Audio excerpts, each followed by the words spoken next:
Imagine this. You've lost your job, your savings are gone, and the very house you lived in has been taken by the bank. All you have left are the clothes on your back and an old pair of shoes worn so thin they barely cling to your feet. No money, no home, no future, only the endless sound of train whistles cutting through the night. This was the reality for thousands of men and women during the Great Depression, who took to the rails and became known as hobos. Tonight, we'll follow their lives, their tricks for survival, and the strange codes they carved into the American landscape. Hello, my friends, and welcome back to another sleepy journey through history. Before we begin, tell me in the comments, where are you watching from tonight, and what time is it where you are? I always love seeing the different cities and time zones joining us on these cozy adventures. When the stock market collapsed in 1929, it wasn't just a Wall Street tragedy, it was the collapse of ordinary lives. Families who once owned neat little homes with porches and gardens suddenly found themselves out on the street. Men who had been clerks, factory workers and farm hands woke up one morning with no work to go to and no money to feed their families. Many drifted from town to town, searching for a job that no longer existed. Some tried to stay with relatives, others begged on street corners. But there were those who chose, or were forced, to step onto the iron rails of America's railroads, hoping that by moving constantly, they might stumble upon a chance at survival. These wanderers called themselves hobos, and they became both a symbol of desperation and of resilience. A hobo might carry nothing more than a small cloth bundle tied to a stick, inside perhaps a spare shirt, a tin cup, and a piece of bread saved from yesterday. Shoes were patched with cardboard, jackets were ragged, and hunger was a constant companion. And yet, for all their poverty, hobos created a world of their own, a hidden network of camps, a code of signs scratched on fences and walls, and a shared culture of survival without a single dollar in their pockets. If you had followed the railroads during the Great Depression, you would have discovered strange little clearings in the woods or along riverbanks, not marked on any map, but alive with human voices and the flicker of firelight. These were the hobo jungles, temporary camps built by the homeless wanderers who travelled the rails. A hobo jungle was never fancy. Imagine a circle of small fires, each fire ringed with old coffee cans or dented tin pots. Around them sat men in tattered coats, smoking rolled-up scraps of tobacco paper, or just warming their hands against the flames. A few women and children were there too, though most hobos were men, fathers who had left their families behind, or young boys barely 16 who thought hopping a freight train might lead to work. Food was scarce, but what little there was often became communal. If one man had managed to get a heel of bread and another had scavenged a half-rotten potato from a market, they would toss it all into a single pot and call it hobo stew. It wasn't delicious, but when your stomach had been empty for 2 days, the smell of anything cooking was almost heavenly. There was also an unspoken code of behaviour. Hobos didn't have money, but they had rules. You were expected to share, to respect others in the camp, and never to betray the trust of the group. Those who caused trouble were quickly driven out, sometimes with fists, sometimes with the silent threat of being left completely alone, an unbearable fate in a world where survival depended on others. And then there were the nights. Imagine lying on the hard ground with only a thin blanket or an old coat, listening to the trains thunder past in the darkness. Some hobos dreamed that one day they would ride those trains to a real job, a real home. Others knew the trains were just steel ghosts, carrying them endlessly from one cold fire to another. One of the most fascinating parts of hobo life was their hidden code. Since most hobos could not rely on letters or telegrams, they created a visual language. Small chalk marks, carved scratches, or bits of charcoal scribbled onto fences, posts, and door frames. To the untrained eye, they looked like meaningless doodles, but for hobos, they were a survival map. A simple circle with 2 lines might mean kind woman lives here, ask for food. An X with a slash through it could mean dangerous dog or sheriff nearby. A triangle meant safe place to sleep in the barn, while the outline of a cat symbolized friendly household. Sometimes even the tiniest arrow could point to a hidden water pump or a back door that was safer than knocking on the front. Imagine stumbling into a new town after days of hunger, your shoes nearly falling apart. You pass by a weathered fence post and notice a faint chalk mark. a circle with a smiling face drawn inside. Relief washes over you, because it means someone in the house ahead is likely to give you a sandwich or a hot cup of coffee, no questions asked. These marks were a lifeline, whispered kindness passed along through symbols. But not all the signs were hopeful. Some warned of violence. 2 interlocking circles might mean police patrol here often. A diagonal slash across a square meant cruel people. Don't stop. In some towns, hobos were beaten, chased out, or even arrested simply for existing. The code was their shield, letting them avoid danger and cling to what little mercy could be found on the road. In a way, this secret graffiti was more than just survival. It was community. Every hobo who marked a fence was adding to a chain of knowledge, helping strangers they would never meet. And in the darkest years of the Depression, that chain of kindness was worth more than money itself. For most hobos, the railroad was both a blessing and a curse. It offered the only way to cross vast distances without a single dollar in your pocket. But it also carried danger at every turn. Imagine standing by the tracks in the cold dawn light, your breath rising like smoke while you wait for the thunder of a freight train. The ground begins to tremble, the steel wheels scream against the rails, and you know you have only a few seconds to decide, risk everything, or be left behind. With a burst of desperate courage, you sprint alongside the moving train, grab the metal ladder of a boxcar, and haul yourself up before your strength gives out. If you slip, you could lose a hand, a foot, or your life. Once inside, the boxcar is no paradise. The floor is rough wood, littered with straw or old cargo. The air is cold, the walls echo with every bump and screech of the wheels, and you are never truly safe. The railroad companies hired brutal guards known as bulls, railway police who patrolled the yards and cars.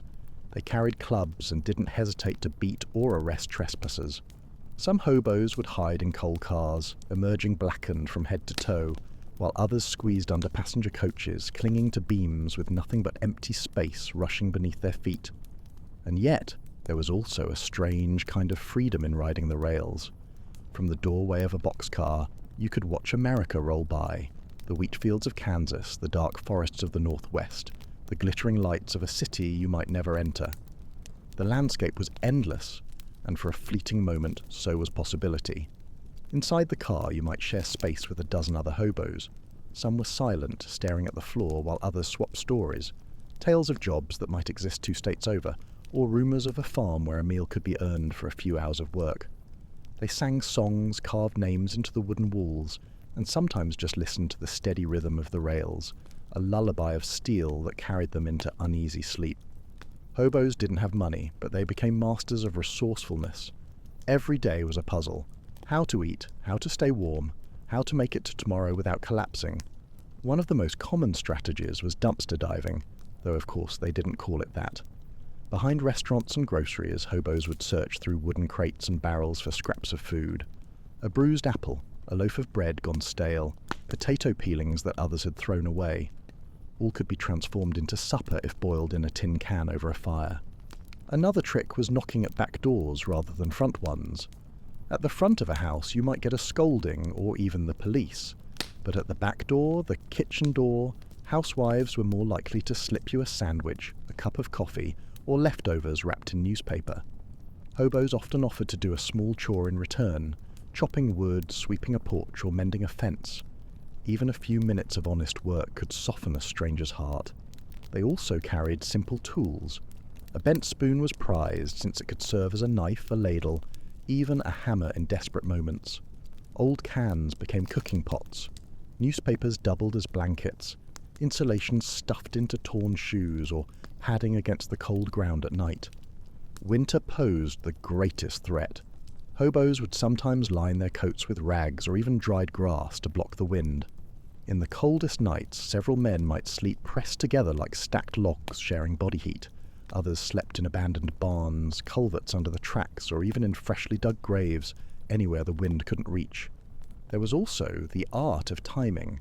Experienced hobos knew when to approach a town. Early morning was best, before the police began their patrols. They also knew where to look. Churches and train depots were good for handouts, while lumberyards and farms might trade food for labour. Some hobos even became entertainers. playing harmonica, telling jokes, or reciting poems in exchange for a hot meal. Every trick, every scrap of knowledge became part of a mental toolbox. Without it, a hobo might starve. With it, he might live another week, another month, perhaps even long enough to find real work again. Though they were wanderers without homes, hobos were not without honor. Over time, they developed what was known as the Hobo Code, a set of unwritten rules that guided their conduct and gave structure to an otherwise chaotic life. One of the first rules was simple: help each other survive. A hobo might be starving, but if he had a scrap of food, he was expected to share it with the man beside him. In the jungles, the pot was common. Everyone tossed in what little they had, and everyone ate from it equally. This spirit of solidarity was not just kindness, it was survival itself. Respect was also vital.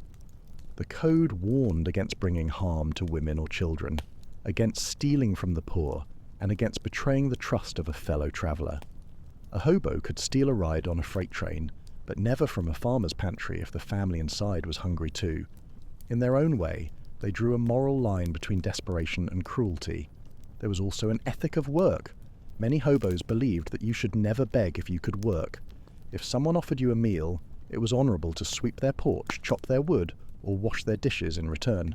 This not only earned respect, but it kept alive the belief that a hobo was not just a beggar. He was a worker without a job, a man caught in hard times.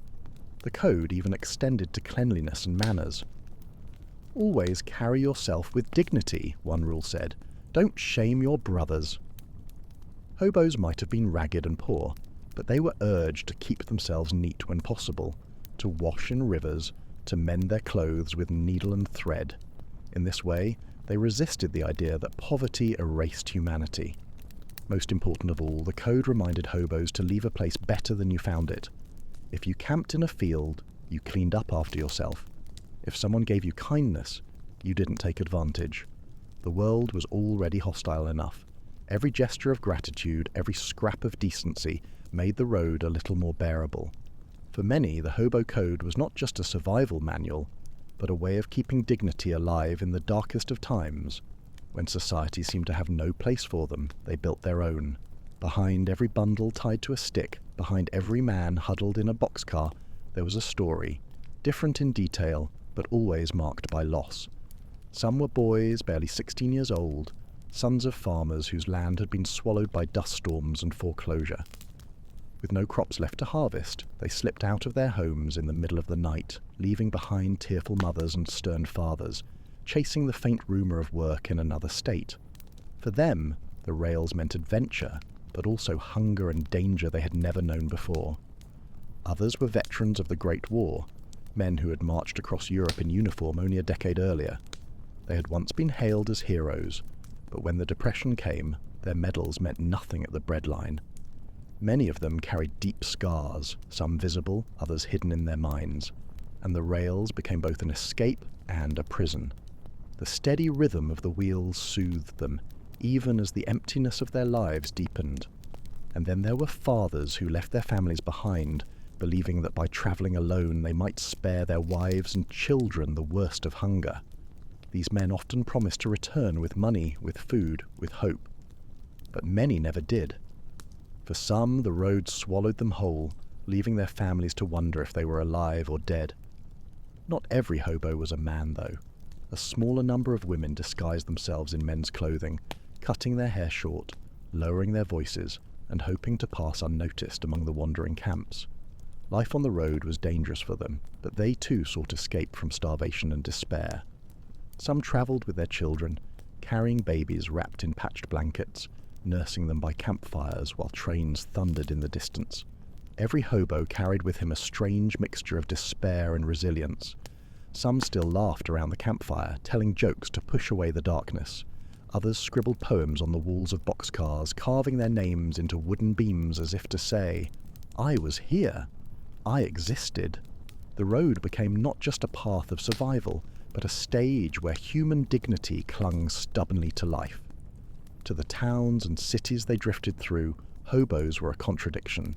On the one hand, they were everywhere, visible in the train yards, on the edges of highways, sitting on curbs with weary eyes. On the other hand, they were treated as if they were invisible, unwanted ghosts that respectable society tried not to see. Many Americans looked at hobos with suspicion. Newspapers often described them as lazy, shiftless men who refused to work, even though jobs had vanished by the millions. Some towns passed harsh vagrancy laws, making it illegal simply to be homeless. Police would round up hobos, throw them in jail for a few nights, and then push them out to the county line, as if poverty could be erased by force. Farmers sometimes feared them too. A group of desperate men appearing at a barn could be seen as a threat, even if all they wanted was water or a place to sleep. Mothers pulled their children inside when a hobo knocked on the back door, afraid of what might happen. The sight of ragged clothes and hollow faces stirred not just pity, but also a deep unease. And yet, there was compassion. Many ordinary people remembered that, not long ago, their own fathers or brothers had been hobos too. Some housewives quietly set aside food to hand out at the back door. A slice of bread, a bowl of stew, a cup of hot coffee. It might not have been much, but to a starving wanderer it meant survival. Churches sometimes opened soup kitchens and charity groups tried to feed the hungry. In these places, hobos mixed with unemployed townsfolk, the lines between outsider and local blurring. Everyone was suffering, and sometimes suffering created solidarity. The truth was, hobos reflected something that society didn't want to face, that anyone, no matter how stable yesterday, could lose everything today. That fragility frightened people. It was easier to call hobos lazy than to admit that the same fate could come for anyone. Still, in the middle of disdain and suspicion, there were flickers of kindness, moments when one stranger looked into the eyes of another and saw not a vagrant, but a fellow human being. Life as a hobo was not just cold nights and empty stomachs. It was constant danger, and the price of survival could be death at any moment. The most obvious peril came from the trains themselves. Hopping onto a moving freight was a desperate art, and not everyone mastered it. One slip of the boot, one hand that lost its grip, and you could be pulled beneath the iron wheels in an instant. Countless men lost legs, arms, even their lives, chasing after boxcars in the dark. The railroads didn't keep records of these accidents, but hobos whispered stories of friends who vanished between the tracks, never seen again. Then there were the railroad bulls, the private police hired by train companies. They patrolled the yards with clubs, pistols, and little patience for trespassers. To a bull, a hobo was not a human being, but a nuisance to be beaten, jailed, or driven off. Some bulls were notorious for their cruelty, smashing bones with batons or leaving men bloodied by the tracks. Every hobo knew that sneaking into a rail yard meant risking not just arrest, but a savage beating. Disease was another enemy. In the crowded jungles, sickness spread quickly: lice, dysentery, influenza. Without doctors or medicine, even a small infection could grow fatal. Malnutrition weakened immune systems, and the winter cold claimed many who simply didn't wake up after a freezing night. Violence also lurked within the camps themselves. Most hobos respected the code, but desperation could twist men into thieves or worse. A newcomer who fell asleep too quickly might wake to find his bundle gone, his shoes stolen, his last bit of food devoured by another. For women who travelled the rails, the dangers were multiplied. Many disguised themselves as men, but if discovered, they risked assault. Mothers with children clung fiercely to them, knowing the road was no place for the young, but also that hunger left no other choice. And yet, for all these risks, thousands continued to ride the rails. Why? Because standing still often meant starving. To gamble with death on the track seemed better than waiting for hunger to finish its slow work in the shadows of an abandoned home. Even in the harshest winters and hungriest nights, hobos carried with them something no police, no hunger, no storm could take away: their voices. Out of the clang of the rails and the howl of the wind, they created a culture, fragile, fleeting, but unforgettable. Music was their constant companion. Many hobos carried harmonicas, cheap and small enough to fit in a pocket. Around the campfires of the jungles, one man would play a slow, mournful tune while others hummed along, letting the sound chase away loneliness. Guitars, battered and out of tune, appeared in some camps, their strings carrying folk ballads that told of lost love, hungry nights, and the dream of a job somewhere down the line. Songs like Big Rock Candy Mountain painted an almost magical picture of a hobo's paradise, a place where the hens laid soft-boiled eggs, where the sun always shone, and where there was never a shortage of tobacco or food. Everyone knew it was fantasy, but singing it gave hope. For a few minutes they could believe in a world where poverty was replaced by plenty. Hobos were also storytellers. Around the fire they spun tales of kind-hearted farmers, of terrifying bulls, of miraculous escapes when a boxcar door nearly slammed shut on a man's arm. Each story grew taller with every telling, but that didn't matter. What mattered was the laughter, the momentary escape from despair. Poetry, too, scratched itself into the wood of boxcars and the sides of bridges. Some wrote their names, others carved little verses. I was here, still alive, or looking for work in California. These words, left behind for strangers, were proof that even in misery people longed to be remembered. And above all, there was community. For every hobo who stole, there were 10 who shared. For every fistfight, there was a moment of harmony when strangers sang the same chorus, voices echoing against the night sky. This culture didn't erase the pain, but it gave it shape, turning suffering into something human, something that could be carried with pride. In the end, the songs and stories of the hobos survived longer than the jungles themselves. When the Great Depression passed, when jobs slowly returned and men left the rails, their music stayed in America's folk tradition, a reminder that even in the poorest times, people created beauty from brokenness. By the mid-1930s, the tide of history began to shift. America was still wounded, but change was on the horizon. President Franklin D. Roosevelt launched the New Deal, a series of government programs designed to pull the nation back from the edge of ruin. Suddenly, there were opportunities, small at first but real, for work. Jobs appeared through programs like the Civilian Conservation Corps, CCC, which sent young men into the forest to plant trees, build trails, and dam rivers. The Works Progress Administration, WPA, hired labourers to pave roads, construct bridges, and even paint murals on post office walls. For the first time in years, men who had been living out of boxcars found themselves holding hammers again, with pay in their pockets and meals guaranteed at the end of the day. Slowly, the endless movement of the rails began to settle. Hobo jungles shrank as fires went cold, their circles of ash fading into grass. Some wanderers chose to stay, folding themselves back into the rhythm of small towns and farms.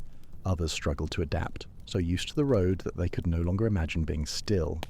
The image of the hobo, once everywhere, became less common. Newspapers now spoke more of jobs returning, of hope, of recovery. The country still bore scars, but for many families the nightmare of hunger began to loosen its grip. The desperate migrations that had carried men across thousands of miles slowly gave way to something like stability. And yet, even as the hobo jungles emptied, the memory lingered. The stories, the songs, the chalk marks on fences all remained as ghostly reminders of a time when survival meant sharing scraps by the fire, when thousands gambled with death just for the chance at another day. For some, the rails had been a cruel necessity. For others, they had become a way of life. And even after the Depression eased, the figure of the hobo never vanished completely from American memory. He lived on in folklore, in music, in the quiet knowledge that poverty and resilience walk hand in hand. When we look back at the hobos of the Great Depression, it's tempting to see only ragged coats, hollow eyes, and the misery of a nation brought to its knees. But their story is more than suffering. It is a story of endurance, of dignity, and of how even in the absence of money, people found ways to create community. The hobo's world reminds us that survival is rarely a solitary act. Around smoky fires in forgotten jungles, strangers became brothers. A loaf of bread was broken into a dozen pieces, and a pot of stew was stretched to feed all who were hungry. They proved that generosity can thrive even when wealth is gone, that sometimes the poorest carry the richest lessons. Their code, etched in chalk on fence posts and scratched into wood, was more than practical advice. It was a philosophy, Share what little you have, respect the vulnerable, leave kindness behind for the next traveller. These rules echo even today in the countless ways people face hardship, reminding us that compassion is not a luxury, but a lifeline. Culturally, the hobos left behind music and stories that became part of American folklore. Their songs about endless roads and imagined paradises still capture hearts, not because they describe perfect worlds, but because they reveal the dreams of men who had nothing. Those melodies remind us that hope can be sung even in hunger, and that laughter can rise even in despair. And perhaps most haunting of all, the hobo is a mirror. He shows us how fragile security truly is, that jobs can vanish, homes can be taken, and entire lives can unravel in a matter of weeks. But he also shows us that in the ruins of certainty, humanity can still find a way to survive. Today, when we hear the distant sound of a train whistle at night, it is easy to imagine those men of the 1930s still riding the rails, bundled against the cold, their eyes fixed on horizons they might never reach. They were wanderers, yes, but they were also symbols of resilience, men and women who endured with nothing but courage, community, and the stubborn will to keep moving forward. When the Great Depression finally loosened its grip and the trains no longer carried armies of desperate wanderers, many hobos faced a new question. What now? For some, the return of jobs meant the return of normal life. They went home, if home still existed, and tried to rebuild families and futures. Others never quite left the road. Years of wandering had shaped them into drifters at heart. Even when the economy improved, they continued to ride the rails, not because they had to, but because they no longer fit into the rhythm of settled life. The sound of a whistle at night called them back, the endless horizon whispering promises that no single town could give. Some became storytellers in their communities, speaking of nights by the campfire and the brotherhood of the jungles. Others carried their silence, never mentioning the years they spent hungry and homeless, ashamed of scars that society rarely understood. Yet in small ways, the hobo experience remained stitched into American memory. By the 1950s, the word hobo had shifted into legend. Children's books and folk songs painted them as gentle wanderers, carrying bindles over their shoulders and whistling tunes as they walked the rails. The reality had been harsher, grittier, marked by pain and danger, but nostalgia softened the edges. The hobo became a symbol of freedom as much as of poverty. In truth, most former hobos were neither saints nor symbols. They were ordinary people caught in extraordinary times who survived as best they could. Some became factory workers, some farmhands, some faded into anonymity. But all of them carried with them the memory of the rails, the hunger, the laughter, the code, the friendships forged in smoke and ash. Even today, at train museums and folk festivals, echoes of their songs still rise. Big Rock Candy Mountain is sung not as a silly fantasy, but as a reminder of a dream shared by thousands who once had nothing. Their story endures not because it was glamorous, but because it was deeply human. As the decades rolled on, the real hobos of the 1930s slowly vanished, but their image only grew stronger. America, a nation that loves stories of wanderers and pioneers, could not forget them. The starving, ragged men who once frightened towns became, in memory, symbols of freedom, outsiders who chose the open road over the grind of ordinary life. Cartoons began to show hobos as friendly tramps with patched pants, a stick over their shoulder, and a jaunty whistle on their lips. In children's tales, they were gentle drifters who shared candy with kids, never the starving men who had once scraped food from garbage bins. Folk singers, from Woody Guthrie to Ramblin' Jack Elliott, turned their struggles into poetry. With guitars in hand, they carried the hobo's voice into bars, festivals, and radio stations, transforming desperation into ballad. Hollywood, too, played its part. In silent comedies and later films, the tramp figure, most famously Charlie Chaplin's Little Tramp, captured the idea of the poor wanderer who never gave up his dignity, no matter how often life knocked him down. While Chaplin's tramp wasn't a hobo in the strict sense, audiences blended the images together until the words hobo, tramp, and drifter all shimmered with the same aura of resilience mixed with humour. The reality, of course, had been far harsher. Actual hobos risked frostbite, beatings, disease, and death on the rails. Few of them ever whistled cheerfully while carrying their bindles, but myths rarely care for truth.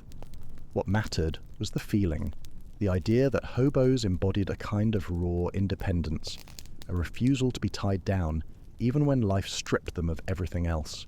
In the end, the hobo became not just a historical figure, but a folk hero. His patched clothes and rail-riding adventures symbolized something deep in the American imagination, the dream of movement, of chasing horizons, of freedom even in poverty. The legend softened the edges, but it kept alive the memory of those years when survival rode on steel wheels. Though the Great Depression ended long ago, the figure of the hobo still casts a long shadow over modern times. Walk through the streets of any major city today, and you will see men and women huddled beneath bridges, sleeping in doorways, or carrying their belongings in bags and carts. The names have changed, homeless, unhoused, displaced, but the struggles echo those of the 1930s. Like the hobos, today's homeless often face suspicion and fear from the broader society. People avert their eyes, assuming laziness or weakness, when in truth the reasons are usually complex. Lost jobs, illnesses, rents too high to pay. Just as in the Depression, losing everything can happen faster than most imagine. There are still jungles today, though they are called tent encampments, gathering on the edges of cities, along rivers, beneath highways. Fires still burn at night, food is still shared among strangers, and unwritten rules of community still hold people together in the absence of formal shelter. Where the hobos once used chalk and charcoal to leave warnings, today people rely on word of mouth, cell phones when they have them, or spray-painted signs. Yet there are differences. Modern society has shelters, food banks, social workers, though never enough for the need. And the trains, once the lifeline of the hobos, are no longer open roads to freedom. Riding the rails today is nearly impossible, with tighter security and harsher laws. The romance of the rails has given way to highways and underpasses. Still, the lesson remains. Just like the hobos, the homeless today remind us of the fragility of comfort, of how quickly stability can vanish. They also remind us of resilience, of how people carve out dignity in the harshest circumstances. The hobo story is not a relic of the past. It is a mirror still held up to the present. Picture this, a train at twilight, its steel wheels humming like a lullaby across the open plains. The sun sinks low, casting long shadows over the tracks, and for a moment you might imagine the silhouettes of men walking beside it, bindles over their shoulders, hats pulled low, eyes fixed on horizons they will never quite reach. The real hobos of the Great Depression are gone now. Their fires have gone cold, their chalk marks have faded from fences, and their boxcar songs have quieted into silence. Yet in the memory of America, they still ride.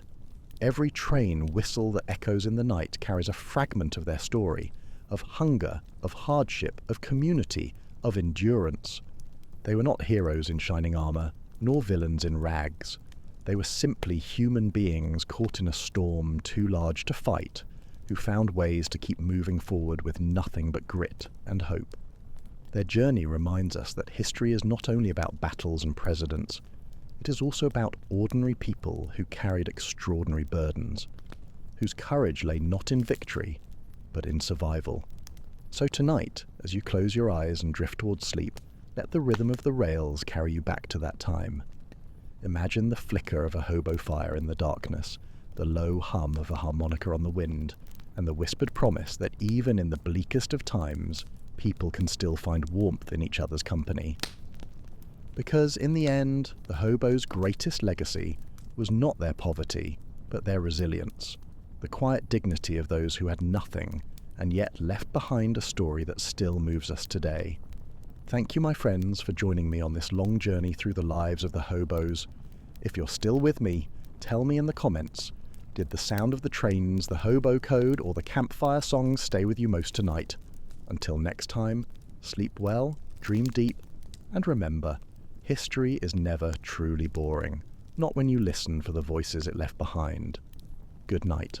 Hey guys, tonight we're heading back to the American frontier, Dust, heat, creaky wooden sidewalks, and more tumbleweeds than you can count. The year is somewhere in the 1870s.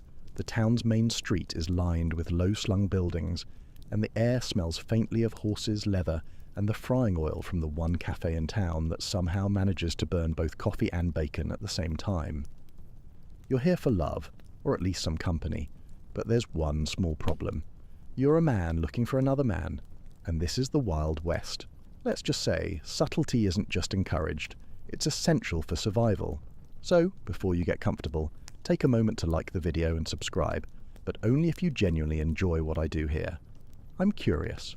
Post your location and local time in the comments. Always fascinates me to see who's drifting off in Sydney and who's listening wide awake in Chicago at 3 a.m. Now, dim the lights, maybe turn on a fan for that soft background hum, and let's ease into tonight's journey together. The first thing you notice about your new home on the frontier is that everyone is looking at you. Sideways glances from women carrying baskets of laundry, slow nods from cowboys lounging against hitching posts, suspicious squints from old-timers playing checkers outside the general store. Out here, a newcomer is either the most exciting thing to happen all month or a problem waiting to happen. And if you're carrying the secret you're carrying, you're already scanning faces for who might be a friend and who might be trouble. You walk down the dusty main street, boots thudding on the packed earth, hat pulled low to shade your eyes. The sun here doesn't just shine, it presses on you like a hot, heavy quilt. Every building seems to leak noise. Piano music from the saloon, the metallic clang of a blacksmith's hammer, children shouting in a mix of English, Spanish, and the occasional Lakota phrase. It's a place where cultures collide, where someone might be wearing a bowler hat, while speaking German to his neighbour in the same breath he uses to yell at his mule. Finding romance here, especially if your type is another man, isn't impossible, but it's like trying to water a cactus without anyone noticing. You've got a watering can. The looks are quick, the smile's small, and there's a whole vocabulary in the way someone adjusts their belt or tips their hat. Historians still argue whether these signals were intentional or just coincidence, but when you're the one taking the risk, you learn to read body language like scripture. You pass a pair of cowhands leaning against a corral fence, their boots scuffed from days of riding. One of them glances at you a second too long. Not enough to draw attention, but just enough that you file it away. Out here, a second glance can be the start of something, or the start of gossip that'll follow you faster than a hungry coyote. There's a strange intimacy to the West's public spaces. The saloon, for example, is the heart of the town, not because it serves the best drinks, it doesn't, but because it's where you can sit in the corner and watch everyone. It's a stage where the cowboys swagger, the miners complain, the gamblers smile too wide, and the women working upstairs drift down now and then like ghosts in lace. If you're clever, you'll notice the way two men will share a drink and laugh a little too close, their knees almost touching under the table. If you're even cleverer, you'll know when to look away so no one catches you noticing. Of course there's danger in every interaction. The Wild West is less yee-haw and more be careful or you'll get run out of town. Vigilante justice is alive and well, and it doesn't take much for a crowd to decide you don't belong. Newspapers might not print your name, but they'll say enough that everyone knows. And in small towns, everyone always knows. At night, when the dust settles and the last light fades over the horizon, you'll find yourself walking the quieter back streets, lanes lined with weathered fences, and the occasional stray chicken roosting where it shouldn't. This is when the air cools and the stars appear in a sheet so bright it almost hurts your eyes. It's the kind of sky that makes you think about possibility, and also reminds you how alone you are out here. If you're lucky, you'll have arranged a meeting, quick words in passing, a note slipped into your hand at the post office. You'll pick a spot outside of town, maybe near the creek where the cottonwoods grow thick enough to hide two silhouettes. There's a myth that the West was nothing but rough men and danger, but the truth is more complicated. There was gentleness too, a cowboy smoothing the mane of his horse, a rancher knitting a pair of socks on a winter night, a miner singing quietly to himself in a language no one else in camp understood. You learn to find those moments, to tuck them away like keepsakes in your mind, because sometimes those are all you get, and so you walk on, eyes open, steps steady. You know the risks, but you also know the reward. A touch, a word, a shared smile that tells you you're not alone in this vast, dusty expanse. The West may not be ready for you, but it's big enough that somewhere, maybe just over the next ridge, someone is. Cowboy courtship in the Wild West is a funny sort of thing. For starters, there's not a lot of candlelit dinners or love letters pressed in scented envelopes, unless you count eating beans straight from the pot under the stars and carving your initials into the handle of someone's branding iron. Out here, courtship is as much about surviving together as it is about falling in love. And when your interest happens to be in another man, the rules, unwritten as they are, get even trickier. You quickly learn that romance among cowboys is a game of patience and plausible deniability. You might share a blanket during a frigid prairie night, but no one talks about it in the morning. You might accidentally ride alongside the same man on every cattle drive, but that's just because you work well together. Historians still argue whether these habits were born out of necessity or quiet desire, but the people living it didn't need to debate. It was simply how things were done. A cowboy courtship often starts in the most ordinary of ways, tending to a sick horse together, mending the same stretch of fence, or splitting the last biscuit from the chuck wagon. There's a certain intimacy in working side by side for hours without speaking, letting the shared silence say more than words could. In a world where being too forward could get you into trouble, the art was in letting moments linger just long enough to be noticed, but not so long that anyone else noticed. Ranch work itself offered plenty of opportunities for subtle connection. You might help another cowboy lift a saddle, letting your hands brush, accidentally. You might volunteer for the night watch knowing he'd be there too, the two of you swapping stories in low voices while the herd shifted in the darkness. It's a kind of slow burn courtship, measured, cautious, but still charged with something warm beneath the surface. Out on the range, time stretches in a strange way. Days feel endless, but seasons pass in a blink. In that expanse, relationships could deepen quietly, almost invisibly, to the point where no one remembered when two men started always sharing the same pot of coffee or repairing gear together. You became each other's person, no declarations needed, no questions asked. That's not to say it was all quiet longing. Cowboys had their own ways of teasing and testing each other, of sending signals under the guise of harmless banter. A man might accidentally call you by a pet name in front of others, partner or hoss, with just enough warmth to make you wonder if he meant more by it. Or he might offer you the last cup of coffee when everyone else knew he never gave up coffee for anyone. Small gestures became the language of affection, spoken in plain sight, yet understood only by the two of you. Sometimes these rituals extended into the saloons. A shared drink could be more than a drink.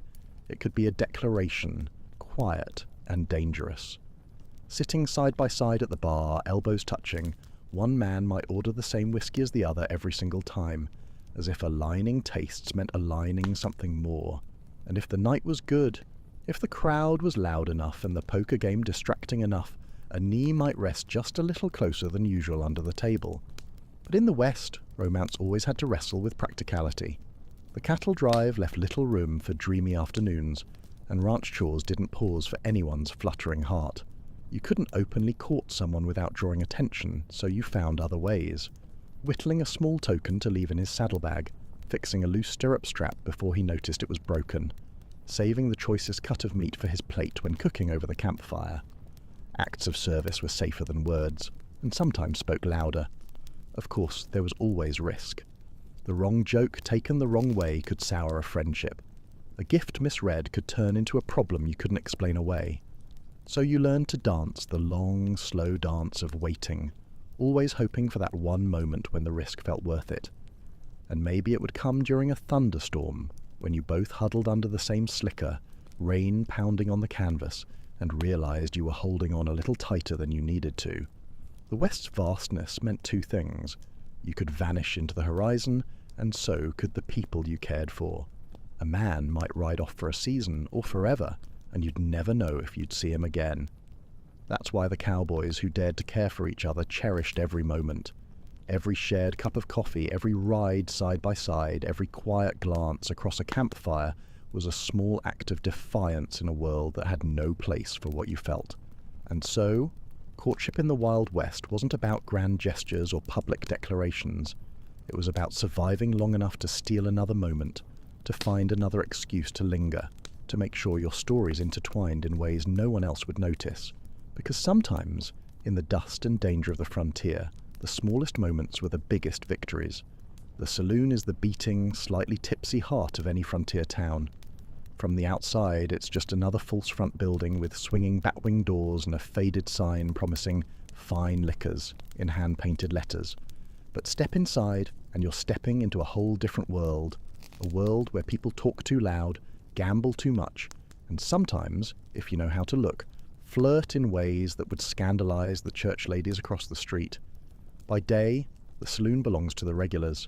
Miners with dust in their beards, cowboys looking to spend their pay, the occasional travelling salesman in a bowler hat. The air smells of whiskey, stale beer, and the faint tang of cigar smoke curling toward the ceiling. The piano in the corner is always a little out of tune, and the player never quite remembers the same tempo twice. In the daylight hours, it's easy to blend in. You can nurse a drink and swap harmless stories, learning the lay of the land without anyone suspecting you're looking for something beyond a card game. But it's at night when the saloon takes on its double life. Once the sun dips behind the horizon and lanterns are lit, the place hums with a different energy. The music gets louder, the laughter looser, and the shadows in the corners seem to grow deeper, perfect for conversations that don't need an audience. Historians still argue whether saloons knowingly acted as safe meeting spots for queer men, or if it was just a happy accident of dim lighting and enough noise to cover a whisper. Either way, for men like you, the saloon could be a lifeline. There are certain tables, always near the back where the lamplight doesn't quite reach, that are unofficially taken most nights. The men sitting there keep their voices low, but their eyes are busy. They know how to read each other, to catch the small, almost invisible nod that says, "Yes, I see you too." Sometimes it's nothing more than a smile held a beat too long before one man stands and leaves, knowing the other will follow 10 minutes later. The staff, of course, notice everything. The bartender knows who orders the same drink every time, who lingers long after their friends have gone, who always seems to bump into the same man week after week. Some bartenders pretend not to notice. Others give a warning glance if they think the wrong person is paying too much attention. And then there are the rare ones, usually older, wiser, who quietly keep your secrets safe, because they understand that a man's business is his own. If you want to meet someone in a saloon, there's a kind of unspoken choreography. First, you find a spot that doesn't draw too much attention, never the bar itself, too exposed, and never too close to the poker table, where tempers flare. You choose a table with a good view of the room but a solid wall at your back. Then you wait. You sip your drink, slowly. You glance up just often enough to catch someone's eye without making it obvious. Sometimes nothing happens at all, and you go home with nothing but the smell of smoke in your clothes. Other nights, though, the air feels different, charged, expectant. If you're lucky, you'll end up next to someone at the bar who strikes up a conversation. It'll start with something safe: cattle prices, the weather, the sorry state of the coffee at the boarding house. But underneath, there's an edge, a testing of waters. If the conversation lingers past the point where it should, if he offers to buy you another drink when yours is still half full, you might just be in luck. Of course, luck in the Wild West always comes with risk. The same noise and shadows that protect you can also hide someone with less than friendly intentions. A joke taken the wrong way, a hand resting too long on an arm. These things could turn the room cold in an instant. That's why discretion isn't just a courtesy here, it's survival. You learn to leave separately, to take different routes out, to make sure no one sees where you're headed. Yet for all its danger, the saloon offers something rare, a place where you can see and be seen, even if only for a moment. In the clink of glasses and the murmur of voices, in the warm press of a crowd where no one is paying too much attention, there's a freedom you can't find under the open sky. It's fleeting, yes, but in the West, fleeting moments are often the only ones you get. And sometimes they're enough to keep you going until the next Friday night, when the music starts up again and the shadows in the corners start to feel like home. Out here, the danger isn't a dusty duel at high noon. It's a whisper, a sideways glance, a question that lingers just a little too long. In the Wild West, discovery wasn't some romantic notion of being found out in a moment of candlelit drama. It was the kind of discovery that could ruin you before you even finished your drink. The law was one thing. The books themselves in most territories didn't have neatly labelled anti-gay statutes, the way modern folks might imagine, but that didn't mean you were safe. Sodomy laws, vague, severe, and enforced at whim, could land a man in prison for years, with the added bonus of a reputation that would follow him forever. In practice, though, it was often the court of public opinion, or the local sheriff's sense of morality that decided your fate. Historians still argue whether certain lawmen turned a blind eye because they genuinely didn't care, or because they preferred to keep people under the quiet threat of scandal. Then there was vigilante justice, quick, merciless, and entirely outside the law. A man suspected of unnatural behaviour could be run out of town in the dead of night, his possessions dumped in the street, his horse untied and left to wander. In harsher cases, the mob didn't wait for morning. And here's the thing. A mob didn't have to be big to be dangerous. In a settlement of 60 people, 3 men with rifles could decide your entire future. It didn't take much to get tongues wagging. Spend too much time with the same person. Be seen walking home together after dark. Decline the attention of the opposite sex too consistently. Sometimes even the wrong hobbies could paint a target on your back. A cowboy who liked to sew, a ranch hand who kept his beard too tidy. Small, harmless quirks in most places, but out here, they could be twisted into proof if someone had it in for you. The real trick was learning to live in plain sight. You didn't hide, you blended. You might keep your voice a little louder in the saloon so no one thought you were whispering secrets. You might join the poker game even if you hated cards, just to be one of the boys. You might tip your hat to the school teacher in public, even if you weren't courting her, just so people had a story they could believe. Some men took on what today we might call beards, relationships or even marriages with women who either didn't know or quietly didn't care. Others built elaborate cover stories, claiming a restless nature to explain why they never settled down, moving from job to job, town to town, before the rumour mill had time to warm up. The thing about gossip in the West is that it spread faster than a prairie fire, and it burned just as hot. One innuendo, one wrong joke overheard, and suddenly you'd notice people stepping aside when you walked into a store, conversations cutting off mid-sentence. Landlords could refuse you a room. Employers could find a reason to let you go. And unlike back east, there was no sympathetic city neighbourhood you could melt into, just miles of open land and another town where you'd have to start all over again. Even those rare connections you made had to be treated like a shared secret map. A meeting at night might require days of planning, making sure neither of you was followed, choosing a spot far enough from prying eyes that you could talk without fear. There was always that small, sharp awareness in the back of your mind. What if someone saw? What if someone guessed? Of course, there's an irony to it. The West was built on the idea of personal freedom. Go where you want, do as you please, reinvent yourself in a new town. And yet, when it came to love, especially love that didn't fit the narrow rules of the day, freedom was the one thing you couldn't quite have. You could ride for days across endless plains without seeing another soul, but you still had to keep your heart on a short leash. The danger of discovery wasn't just in the punishment, it was in the slow erosion of safety. It was in knowing that one person's disapproval could ripple out to the whole town. It was in the fact that even the man you trusted most could, in a single bad moment, decide that self-preservation meant pointing a finger at you instead. So you learned the quiet art of being half-known. You left just enough of yourself visible for the world to accept, and kept the rest tucked away like a pocket knife, close at hand, sharp if needed, but never brandished in the open. Out here, survival meant knowing which part of you to show, and which part to keep safely in the shadows. The prairie at night is a strange sort of quiet, not the comforting quiet of a sleepy town, where you can still hear the creak of a rocking chair on a front porch or the distant clink of glasses from a saloon. Out here the quiet is so big it almost has weight.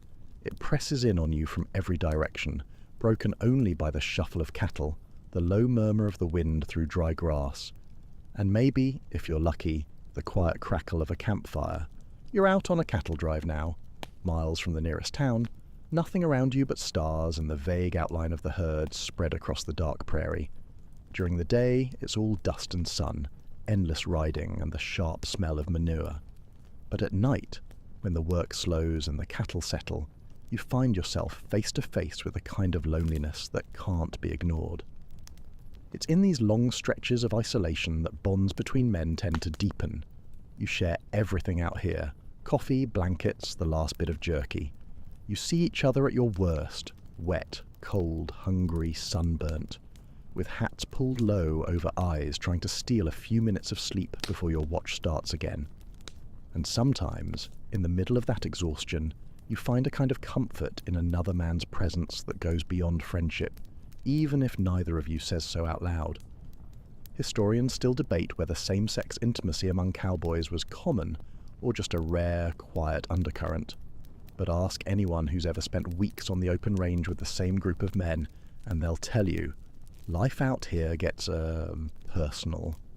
Not in the dramatic way dime novels like to tell it, but in the small moments, when your shoulders brush as you both reach for the coffee pot, when you share a cigarette under a blanket of stars, when you laugh together about nothing at all just to keep the cold at bay. The campfire becomes the center of this little universe. You sit close, letting the heat warm your boots while sparks drift up into the night.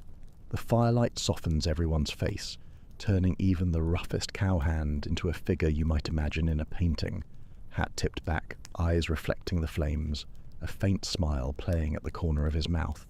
If you're bold, you might sit just a little nearer to the man you've been noticing all week. Not so close that anyone could point it out, but close enough that your knees almost touch. There's an intimacy in conversation too. Talk on the prairie isn't about the weather, that's obvious just by looking up. Instead, it drifts into stories from home, memories of old sweethearts, some of them conspicuously vague on the details, dreams about buying land or starting a business. Sometimes, when the others have wandered off to their bedrolls, the conversation narrows to just the two of you. That's when truths slip out, softly, cautiously, as if the stars themselves might overhear. But this closeness comes with its own dangers. A moment that feels private in the dark can feel exposed in the daylight. The man you shared a blanket with might not meet your eyes the next morning, afraid of what others might think. The camaraderie of night can vanish under the harsh sun, replaced by the usual rhythm of work and distance. Out here, feelings live on a kind of unspoken schedule. They're allowed after sunset, but must be tucked away by dawn. Still, there are moments you can't forget. That night when a storm rolled in and the two of you huddled under the same oilskin, rain pounding on the canvas above you. That quiet hour before dawn when you both stayed awake, not because you had to, but because the silence between you felt too good to break. These moments don't belong to anyone else. They're small, private treasures, locked away in memory where no gossip or law can reach them. And maybe that's the strange gift of lonely prairie nights. They strip everything else away. Out here there are no walls, no disguises, no townfolk watching from behind curtains. Just the open land, the stars, and whoever's sitting next to you. The risk is still there, always, but so is the rare chance to let your guard down, even if only for a few hours. When morning comes, you'll put the distance back between you, mount up, and ride toward the horizon as if nothing happened. But you'll carry the memory with you, folded neatly into your mind like a letter you'll never send. Out here, that's as close to love as most men will ever get. Out on the frontier, saying the wrong thing to the wrong person could end your whole story before the next sunrise. That's why the men who sought each other in the Wild West often developed an art form out of speaking without really saying anything at all. You learn to live in layers. What you say for the world, and what you mean for the one person who understands you. In the towns along the rail lines and cattle routes, there was a subtle vocabulary, gestures, phrases, even clothing choices that could pass unnoticed by most, yet carry a meaning as clear as daylight to those in the know. A certain way of tipping your hat when passing another man, for instance, could be nothing to most folks, or it could be an invitation. Historians still argue whether such codes were formally agreed upon, or simply evolved naturally from caution and necessity. But for the men who used them, the effect was the same: a quiet lifeline in a dangerous world.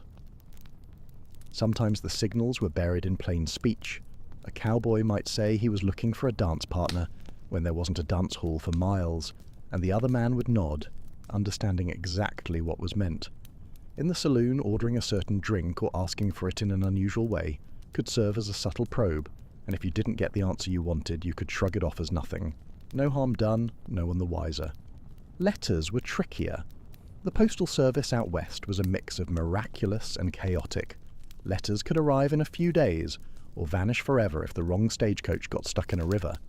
If you dared to put feelings on paper, you had to bury them under the kind of language that could survive being read aloud by a curious postmaster. One technique was the safe subject letter, a note about cattle prices or weather patterns, full of seemingly dull details that hid its true meaning in the phrasing. Maybe every third word spelled out something if read in sequence.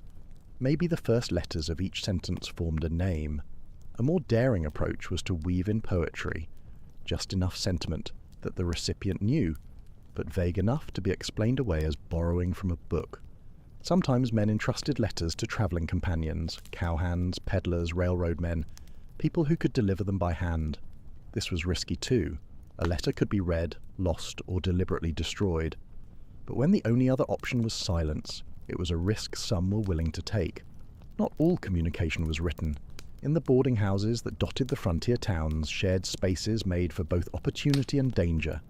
You might leave a sign, a scarf hung in a particular way, a deck of cards left in a specific order that only one person would understand. A favourite trick was to slip a small token, like a button or coin, into someone's boot while they were out working. Finding it later was the signal to meet in a pre-arranged place. The code was as much about timing as it was about content. A meeting might be suggested in a glance across a dusty street at noon, but not carried out until midnight, when the streets were empty. And because you never knew who might be watching, you learned to move separately, taking long, meandering routes that looked like aimless wandering, but brought you to the same spot at the same time. The strange thing is, living this way gave certain relationships a kind of heightened intensity. When you can't say what you mean, you learn to read everything, the way a man leans against a post, the way he lingers over a word. The smallest confirmation, a smile that you know wasn't meant for anyone else, becomes enough to carry you for days. Of course, mistakes could be costly. A poorly chosen phrase, overheard by someone suspicious, could start the slow spread of gossip. A letter that fell into the wrong hands could put both sender and recipient at risk. That's why so many of these codes were ephemeral, spoken once and never repeated, written only to be burned after reading. Even so, the effort was worth it. Out here, where distances were measured in days of hard riding and privacy was a rare luxury, having even one person you could speak to, really speak to, was worth more than gold dust. And if it took a secret handshake, a crooked smile, and a letter no one else could understand to make that connection, well, it was still a better gamble than most poker hands played in the West. Boarding houses in the Wild West were strange little worlds unto themselves, half hotel, half home, and entirely dependent on the personality of whoever ran them. If you were a cowboy between cattle drives, a miner waiting on the next strike, or a shop clerk without a family house in town, the boarding house was where you hung your hat. For some, it was just a bed and a plate of beans. For others, particularly men like you, it was both an opportunity and a gamble. Picture it: narrow hallways lined with mismatched doors, each one opening onto a room barely wide enough for a bed, a chair, and a washstand. The wallpaper is peeling in spots. The floors creak so loudly you could map the night movements of every guest by sound alone, and the smell is a blend of kerosene lamps, laundry soap, and whatever the cook managed to burn for supper. Privacy? Not exactly. But proximity? Oh, plenty of that. In many smaller towns, beds were a commodity. More cowhands and drifters came through than there were rooms to hold them. Doubling up wasn't unusual. If you arrived late or during a busy spell, you might find yourself assigned to share a bed with another man. A practical decision nobody thought twice about. Publicly, at least. In reality, this arrangement could lead to nights where the line between necessity and something warmer blurred just enough to make you wonder where you stood, come morning. Historians still debate how much of this bed-sharing culture led to intimacy, but one thing is certain. It was fertile ground for quiet connections. You couldn't openly court someone in the common dining room, but you could exchange whispers under the cover of darkness, your words muffled by the ticking of the wall clock in the hallway. Even the accidental bump of knees beneath the thin quilt could feel like a spark when you were both awake but pretending to sleep. Still, every boarding house had its unofficial rules, and the person enforcing them was usually the landlady. She was the eye that never blinked, the ear that caught every unusual sound from the rooms upstairs. Some were strict, convinced it was their duty to keep a moral house. Others were pragmatic. As long as rent was paid and fights were avoided, they didn't much care what went on behind closed doors. The rarest were the sympathetic ones, often women who'd seen enough of the world to understand that people's lives weren't always what they seemed. Common spaces provided their own risks and rewards. Meals were taken together at long, scarred tables, the air thick with the smell of stew and the scrape of spoons against tin bowls. A man might pass you the bread with a smile that meant something more, or he might avoid your eyes completely after an unguarded moment upstairs the night before. In the evenings, there was often a shared parlour where guests sat by the fire, read newspapers, or played cards. It was a place to test the waters with a joke or a lingering glance, but always carefully, always aware that gossip could travel faster than the scent of fresh coffee in the morning. Sometimes the boarding house itself became part of the cover story. Two men could rent adjoining rooms and visit back and forth under the pretense of borrowing tobacco or discussing cattle prices. Others might arrange their arrivals and departures so they were seen together often enough to be considered friends, but never so often that anyone suspected more. But the gamble was always there. One careless word in the hallway, one door left ajar, one guest with too much whiskey in him, and a need to stir trouble, and suddenly you might find yourself packing your belongings in the middle of the night. Towns were small, and news spread fast. A bad rumour in one boarding house could mean every other place in town was suddenly full the next time you knocked. And yet, for all its risks, the boarding house offered something rare in the West, a kind of enforced closeness. In a place where life was hard and connections fleeting, those thin walls and shared beds created moments that might not have been possible anywhere else. Maybe it was the smell of someone's soap on the pillow you shared. Maybe it was the whispered conversation after the lamps went out, voices low enough that only the other could hear. Whatever it was, those moments mattered. They were the kind of memories you carried with you long after you'd ridden out of town, folded away like a letter you could never mail. If the West had one unspoken rule, it was this: you could be anything you wanted, as long as you looked the part. And for some men in love with other men, looking the part meant bending that rule just enough to slip under the radar. Clothing wasn't just about style. It was disguise, a signal, a performance, and sometimes a way of living that felt more natural than anything else. The frontier loved appearances. A rancher's hat said something about his status. A gambler's tailored vest told you he was good with cards, or at least wanted you to think so, and a preacher's black coat was as much a badge as a sheriff's star. And yet, woven into all those outward identities, was the occasional figure who didn't quite match expectations, and sometimes got away with it because no one dared to challenge them. Cross-dressing wasn't entirely unheard of in the Wild West. In fact, some of the most famous examples were women dressing as men to work or travel safely. But there were also men, fewer, quieter, and often less recorded, who wore women's clothing either for entertainment or as part of their daily life. Historians still argue whether certain individuals did so purely for performance or because it aligned more closely with their identity, but the effect was the same. It disrupted expectations, and in the right setting, it provided cover. One of the safer spaces for this kind of expression was the travelling show. Theatre troupes, vaudeville acts, or medicine shows that rolled through dusty towns like moving islands of eccentricity. These shows often had specialty acts featuring cross-dressed performers, and as long as the audience laughed or clapped, no one asked too many questions. For a man who wanted to live outside the rigid norms of the West, a stage costume could be both an escape and a shield. Even off stage, clothing could act as a subtle signal. A certain silk scarf tucked into a vest pocket, a flash of bright colour when most men stuck to dusty browns and blacks. These touches were small, but noticeable to those who paid attention. In some towns, such flourishes were simply chalked up to that city fellow's odd ways, allowing a man to stand out just enough to catch the right kind of eye without drawing dangerous suspicion. Sometimes cross-dressing was less about gender expression and more about cover. There are quiet accounts, half buried in diaries and letters, of men donning women's clothing to visit partners without being recognised. Picture it: a dark night, a borrowed bonnet and shawl, the quick shuffle through back alleys to a boarding house room where someone was waiting. Risky? Absolutely. But in places where discovery could mean ruin, a good disguise was worth the gamble. There were also those who lived respectably by crafting an image that discouraged questions.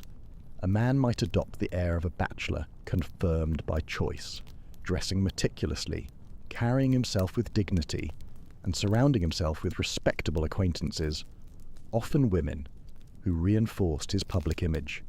Behind that facade, there might be an entirely different private life, conducted carefully and quietly. The great irony was that the West prided itself on individuality, yet certain kinds of individuality had to be hidden in plain sight. If you were clever, you could use the costume of respectability, or the outrageousness of performance, to carve out a space where you could breathe more freely. Some men even found that by leaning into an exaggerated persona, they could distract from the truth, play the role of the harmless eccentric, and people might talk about your odd hats or your fondness for poetry, never suspecting or never admitting they knew more. Of course, none of this was without danger. A disguise that fooled most people might still fail in front of the wrong pair of eyes. A silk scarf could be admired one day and questioned the next. And, in the rigid moral climate of many frontier towns, once suspicion took root, it was hard to uproot. Still, for those who couldn't or wouldn't conform, clothing was more than fabric. It was a tool, a language, a way of signalling to the world, "You may not see all of me, but I am here." Whether it was the borrowed dress of a nighttime visit, the painted cheeks of a vaudeville performer, or the polished boots of the lifelong bachelor, each choice of attire was a small act of survival, and sometimes, in its own quiet way, an act of love. If there was one thing that could stir up a sleepy frontier town, it was the arrival of a travelling show. Word would spread like wildfire. Posters slapped up on saloon walls, gossip whispered in the general store, kids darting through the streets announcing the circus or vaudeville troupe was rolling in. For a few days, the dusty rhythms of ranch life and mining shifts would give way to bright lights, loud music, and people who seemed to have come from another planet entirely. For men like you, the arrival of entertainers was more than a diversion. It was a breath of fresh air in a place where the air could get mighty stifling. Travelling shows were full of folks who didn't quite fit into the mould of respectable small-town society. There were actors and acrobats, snake oil salesmen, jugglers, fortune-tellers, and musicians with glittering waistcoats and voices that could fill a tent. They lived by their own rules, drifting from one place to the next, answering to no one except the ringmaster or the theatre manager. And, perhaps most importantly, they tended to carry with them a more relaxed attitude toward love, friendship, and identity. Historians still argue whether this was because of urban influence, artistic temperament, or simply the practicality of living in close quarters with the same troupe for months on end. Whatever the cause, it meant that for a few golden nights the rules that governed the rest of the town seemed to loosen. The performers themselves often knew they were a curiosity. They played to it, costumes in colours you didn't see on the prairie, makeup that caught the lamplight, a swagger or sway that wouldn't be tolerated in the church pews on Sunday. In this mix there were always a few who carried themselves with a kind of knowing glance, the kind that said, "Yes, I see you," and "Yes, you can trust me." A man might strike up a conversation with a visiting violinist or a stagehand while helping unload props from the wagon. A poker game after the performance could stretch into the small hours, fueled by cheap whiskey and the easy camaraderie of people who didn't care much for the town's judgment. If you were lucky, there might be an invitation to visit the troops' camp on the edge of town, a place where the laughter was louder, the songs a little riskier, and the company more accepting. In many ways, the travelling entertainers operated like a moving safe zone. Within their circle, you could let your guard down, just a little, without worrying as much about prying eyes. There were whispered stories of troop members having long-term companions of the same sex. Relationships kept quiet from outsiders, but perfectly open within the group. And for locals who managed to form a connection during those few days, it was like stepping into another world, one where love wasn't constantly looking over its shoulder. Of course it was fleeting. The wagons would pack up, the tents would come down, and the colourful strangers would vanish down the road, leaving only a scattering of confetti in the dirt. But for some, those brief encounters were enough to keep hope alive. Maybe you'd meet again in another town, another year. Maybe you'd join up with the troop yourself, trading the steady grind of ranch work for the uncertain freedom of the road. Even if you never saw them again, the memory of those nights could linger like the scent of perfume on a borrowed scarf. The way the firelight caught in someone's eyes, the feeling of being understood without explanation, the rare luxury of speaking freely, all of it became something to revisit in the long, quiet stretches of prairie life. The entertainers reminded you that the West was bigger than the few dusty streets you called home. They proved that there were other ways to live, other places to belong, even if most of them were on wheels. And for a man keeping his heart hidden in the folds of everyday life, that reminder was worth its weight in gold. The Chisholm Trail was less a road and more a moving, dust-choked ribbon of noise and grit, stretching hundreds of miles from Texas into Kansas. You'd ride it for weeks on end, driving thousands of cattle north to the railheads, through river crossings, open prairie, and towns so small you could blink and miss them entirely. It was the lifeblood of the cattle business, and for the men riding herd, it was a kind of rolling world all its own. The trail demanded endurance. Days began before sunrise with the smell of campfire coffee and the sound of cowbells, and they ended long after the light had faded, your legs aching from the saddle. The herd moved slow, but the work never stopped, keeping stragglers in line, watching for rustlers, scouting ahead for water. And yet, in the midst of all this hard labour, bonds were forged in ways that life back in town rarely allowed. When you're on the trail, you live side by side with the same handful of men for weeks.